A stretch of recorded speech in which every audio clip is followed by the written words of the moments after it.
Welcome to The Explainer. Today we're diving into something that sounds like it's straight out of science fiction, a celestial security system. Seriously, imagine a message coming directly from God, traveling through the cosmos.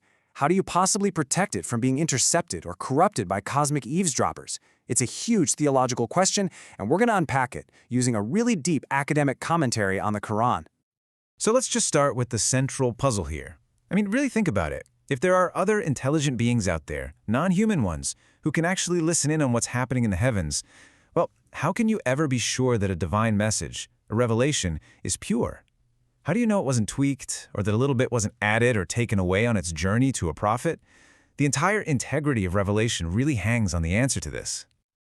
Okay, so to really get the solution, you've got to understand the problem, right? And this isn't just some abstract idea. The commentary we're looking at grounds this entire thing in specific verses from the Quran that lay out the nature of this cosmic threat. Now, the commentary really zeroes in on these verses, and they paint an incredible picture. It's from the perspective of these beings called the Jinn. They're describing how they used to be able to go up to the heavens and sit in these stations for hearing, trying to pick up celestial secrets. But then, something changed. A new security system went online. Now they say, if anyone tries to listen in, they're met with strong guards in a burning flame waiting for them. The access has been cut off. And this is just so cool. What you're looking at here is a snippet from the original commentary in Farsi.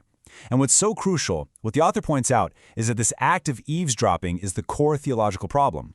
It's a vulnerability. It's an issue of unauthorized access to the unseen, a kind of cosmic data breach that had to be patched. So who exactly are these potential hackers? Let's be clear.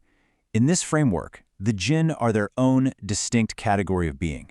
They're not humans, they're not angels, they are intelligent, they have free will just like us, and they live in a parallel, unseen reality. And the key thing is that some of them apparently had the ability to try and cross that boundary into the heavenly realms to listen in. All right, so we've established the threat, a potential security breach in the heavens. So what's the firewall? What's the fix? Well, let's get into the divine countermeasure, the active defense protocol that was put in place to deal with this exact problem. The commentary basically circles this specific phrase with a big red marker. This is the linchpin of the whole argument. The verse says God sends observers, but look where he sends them, before him and behind him. This isn't just a wall around the message. No, this is a moving, active, protective detail. And this word, rasad, is so key here. According to the analysis, this isn't just one guard.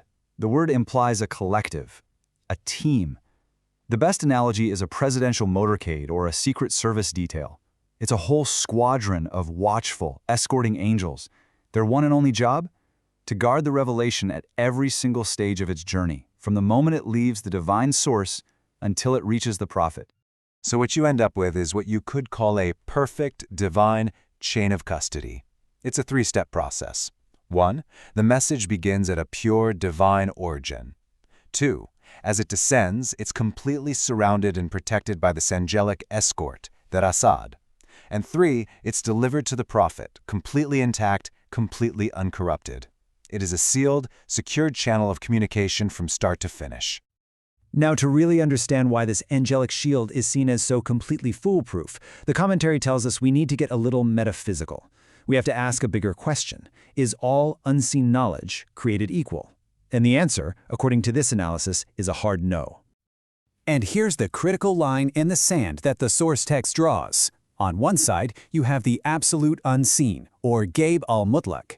This is knowledge that belongs exclusively to God. It is totally inaccessible to any created being, human, jinn, anyone. This is the source code, the wellspring of divine revelation. Then on the other side, you have the relative unseen, Gaib al-Nisbi. This is stuff that's hidden from you and me, but maybe not from others, like the jinn.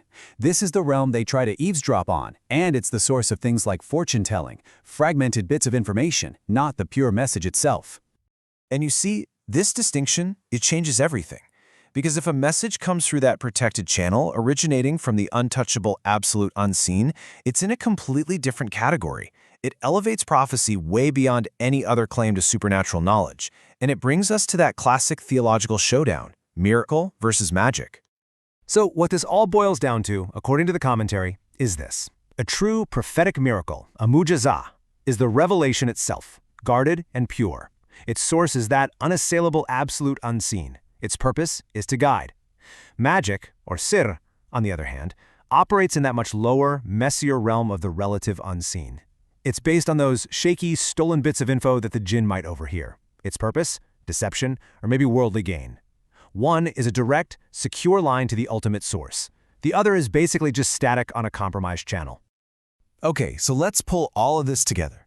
Let's look at the whole picture, this comprehensive, multi-part security system that the commentary lays out. A system designed for one thing, to guarantee the absolute, total purity of the divine message. So you see, it's an end-to-end security protocol. It protects the message at every single point of potential failure. First, before transmission, the heavens themselves are guarded, the source is shielded from eavesdroppers. Second, during transmission, the message is literally escorted by that angelic detail, the Rasad. And finally, after reception, the prophet himself is divinely protected to make sure he delivers it perfectly, without forgetting or changing a thing. It is a completely locked-down system. And that leaves us with this one last, really profound thought to chew on.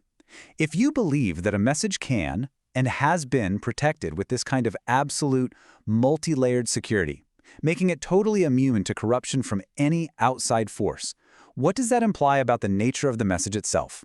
What does that suggest about its source, its purpose, and the very possibility of an unchangeable, absolute truth in the world?